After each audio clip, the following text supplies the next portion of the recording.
G'day ladies and gents, and welcome to DCS World with Mags, and welcome aboard something a little bit different. Today we're flying out in the Douglas A-4E-C Skyhawk. This is a new aircraft to DCS, and, well, more importantly than that, it's not an official aircraft. This is a mod developed by members of the DCS community, particularly those that work around HoTaS, that wanted to create something for DCS, just for DCS's sake. Now, I really want to emphasize this before we go too far into the rest of the aircraft. This has been in development for 3 years, completely free of charge. The team that got together to put this aircraft together was straight from the community, nobody exchanged any money, and now that the module is in a complete enough state that they're comfortable with releasing it to the public so we get to actually play around with it, they're not accepting donations. They're not accepting money at all. This is entirely free. No money is changing hands. It exists solely because it can. So, now we've gone past that, what is the A-4E-C Skyhawk mod? Well, it is a complete module that you can just download and install into your DCS directory and enjoy flying. And by complete, I mean it is fully functional and completely independent of all other assets in-game. To give you an example, most mods that you've seen, I'm sure a few people might have seen videos online of the F-22 mods and so on for DCS World. Generally what these are is a 3D model that has been placed over an existing aircraft inside DCS. Most of the F-22 ones I've seen tend to replace the 3D model for the F-15. So what you're actually looking is an F-15 that just looks like a F-22. In the case of the Skyhawk here, it is a completely separate flight model. It is completely independent of all other aircraft inside of DCS. Nothing gets replaced. In fact, it's so independent that when you install this mod on, in the list at the bottom of the screen on your startup menu for DCS, you will have an icon, just like all of the other official modules do, showing that you have the A4 installed. Now, when the Skyhawk project was first announced on HoTaS, the assumption was that it was going to be an FC3 level aircraft, so it wouldn't have a clickable cockpit. A lot of its systems would be simplified, and that would be about it. Which, in all honesty, would have been perfectly fine for a mod, but roll on release, and what do we actually get? This thing's got a clickable cockpit. Now, I do have to stress here that not all of the cockpit is clickable, and it looks like not all of it is intended to be.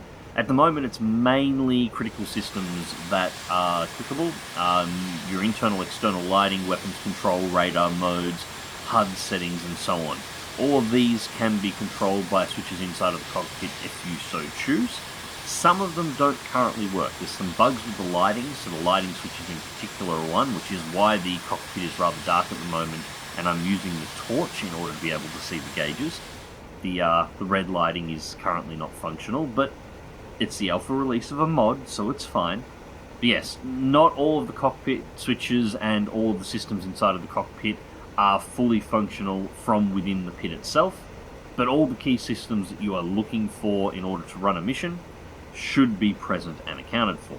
Now, the impressive features: the air-ground radar works perfectly fine, the anti-radiation missiles work perfectly fine, in fact I'm using them in this mission, which actually makes this the second Blue 4 aircraft entered into DCS World, or at least player-controlled aircraft entered into DCS World, that has SEED dead mission capability.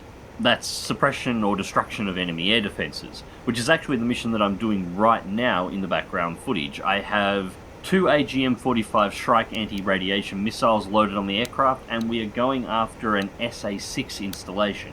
Now, just to be clear, I'm talking about SEED dead mission capability using missiles dedicated for that role, and I'm not mentioning aircraft that currently don't have them, like the F-18 will eventually be able to do this once it gets its harms. Hopefully, it won't be too long until it gets its harms, because I've been waiting a long time for that.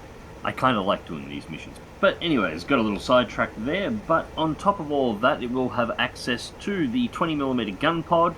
It's got access to a number of surplus World War II munitions, which you can drop off. For those of you interested in getting your totally not a war crime on, The Mark 77 bomb is available. The Mark 77, of course, being a napalm canister that is totally not a napalm canister, it's just an incendiary device because we didn't put gasoline in it, so it can't be napalm. Even though the effect of actually using one is an awful lot like napalm because of the oxidizing agent we mixed in with the kerosene inside of the canister that makes it nearly impossible to put out. Yeah, let's just move on from that one. That is available for you if you want. There's also a number of other weapon systems that I haven't mentioned yet. I haven't got them all written down here, unfortunately, but there is a lot. You have a lot of options with this aircraft. So, it's got the bombs, it's clickable, it looks good from the outside. How does it actually fly? And this is where things get a little interesting. Now, it's important to remember that this aircraft is just a mod. No matter how good it looks, it is just a mod, and that's all it can be. Because while it's just a mod, it can be freely distributed through the community, and everybody can download it, and everybody can play with it for free and really enjoy the aircraft. The second it becomes an official mod, McDonnell Douglas needs its licensing fees, thanks. Which means Boeing, who owns McDonnell Douglas, needs their licensing fees. You'll also need licensing fees from the manufacturers of all the weapon systems and any unique components that are attached to this aircraft that are not present in any other aircraft in DCS, such as, say, the radar. The radar would need to have its own licensing paid as well from whoever developed it, and so on and so on. So this is where we run into a small thing that you have to take into account. Because these licensing fees haven't been paid and there is no deal with Boeing McDonnell Douglas to gain all of the information that would be required for the development of a fully fledged full fidelity module, all of the resources that have been used for this aircraft are resources that are publicly available. This means there is potentially data missing, and there is no bounce back with the actual manufacturers of the aircraft to confirm figures. The data you get that are publicly available is all you have available. This is not to say that they would be using, Wikipedia bloody performance records or anything along those lines. I have no doubt that they've actually sourced out the publicly available records for the aircraft, but it does mean that there is no communication with the manufacturer to really refine the flight model down. As a result, I wouldn't consider this to be a PFM, I wouldn't consider this to be a highly accurate representation of the flight model of the real Skyhawk. I would consider it to probably be something that is very, very, very close, but not quite to the same step as you would find with other DCS modules, just so you know what you're getting yourself in for. That being said, it does fly fantastically well. A little too well, in fact. I had to get really aggressive with my S-curves and my sensitivity control on my joysticks when I first tried to fly this plane, because the slightest touches on the joystick would have the thing pulling near 90-degree snap rolls. It is hyper-aggressive in the way it maneuvers. Also very quick to bleed energy if you get a little too aggressive on the stick. But a hell of a lot of fun to fly regardless. Particularly if you spawn it in on the Caucasus map and take it into the mountains and valleys that border Russia and Georgia. Some of those valleys will, let's be honest, flying any aircraft at low altitude and high speed through those valleys is absolute maddening levels of fun. But the Skyhawk's turning circle is that tight, if you want to throw it hard around, that some of the medium-sized valleys, you can do a 180-degree turn at speed inside of the valley without actually having to climb the valley walls and clear the mountains in order to perform the turn. You can do a flat turn within the valley. It is insanely good fun to fly. And that level of maneuverability is to be expected. The aircraft was used as an aerobatic plane for a very long time.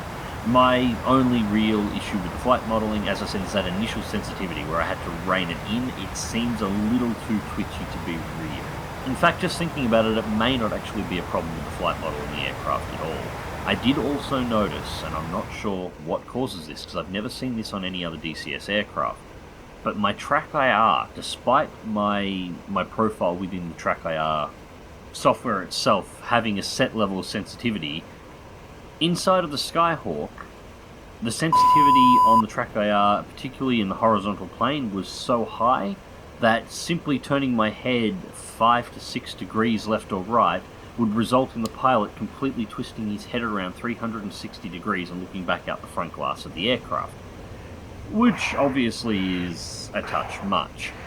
That being said, again, I was able to rein that one in without editing my software, because obviously playing with the TrackIR software was going to mess up all my other planes, but by going in and putting an S-curve and a restriction on the sensitivity for TrackIR inside of just the Skyhawk in DCS in the axis configuration. So it's possible the twitchiness of the flight model that I originally had to rein in on the joystick may just be that the sensitivities on the joystick are too high and the flight model itself is perfectly fine. I'm not entirely sure on which one. Thinking about it though, I'm guessing that is probably what is actually happening. Still, if you're going to download the mod, it's important to know these things, and it is entirely correctable just using S-curves and sensitivity control inside of the axis configurations for DCS. So outside of the flight model, there is some really beautiful liveries. Obviously I'm using the RAAF skin at this point in time because why the hell wouldn't I? And it is gorgeous, and the other skins are all fantastically done as well. The lighting on the aircraft is an issue for the moment.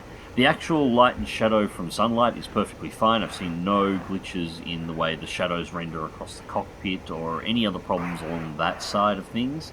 But, and there's one missile away, the actual lighting for the aircraft itself, taxi lights, collision lights and so on, some of these are actually bugged at this point in time. They're not working at 100%, but it appears that the guys developing this are fully aware of the bugs at this point, and they're currently working on it. So I'm sure there'll be a hot fix at some point to actually fix all these whenever they get around to actually finishing it up, which is fine. I mean, as I said, this is a mod. They're doing this for free, and it's kind of awesome, so I'm really not concerned about the time frames here. The biggest and most important question of all is the aircraft functional? Can you do missions in it? Can you actually fly it and do stuff with the Skyhawk?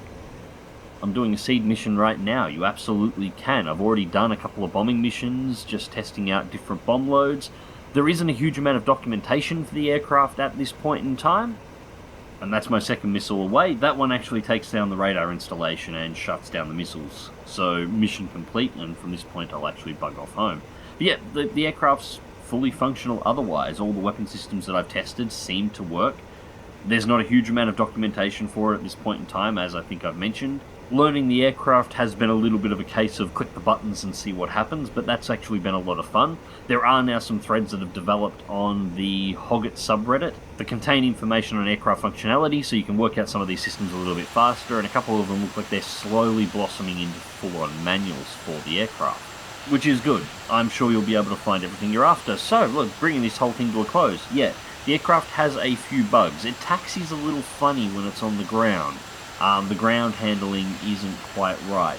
The flight model is a little bit sensitive, although that may not be the flight model. It just could be that the axes themselves are a little bit too sensitive, but that's easy enough to fix using some S-curves and a little bit of control of your sensitivity levels within the axes menus, or axes options within the menus.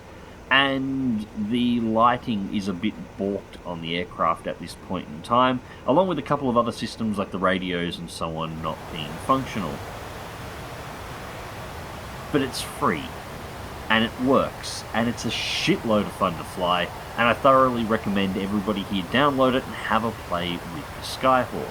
So in the video description down below, you're going to find a link to the downloads page for the Skyhawk and a link to the official Reddit thread for the Skyhawk. After all, the community that actually, or the team that actually developed this aircraft came out of the HoTaS community, so you'll find a lot of information there. The website with the download also has a download for a README file. Actually read it, I know most people don't. It's got the instructions within it on how to install the module. It's pretty simple, just extract it to your DCS World directory, not your install directory, but the one that is under your profiles under Windows, and you'll stick it under the mods aircraft directory in there, and it just appears and works. Also, check that website very closely. They have been releasing hotfixes from the aircraft almost as soon as it became publicly available. Make sure you grab the latest version of the plane to install. It's quite possible that by the time you watch this video, a lot of the problems that I've already mentioned with the plane may have already been fixed, and you will never have to worry about them. But anyways, that's it, ladies and gentlemen. This is a mod that is so close to being an official module that if I wasn't to tell you, you probably wouldn't realize. It is incredible.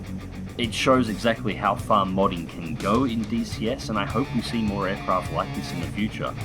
So anyways, ladies and gents, as I said, all the links will be in the video description down below, and until next time, remember to click that like button, share and subscribe if you would like to see more, and as always, play smart, play safe, and I'll catch you in the skies.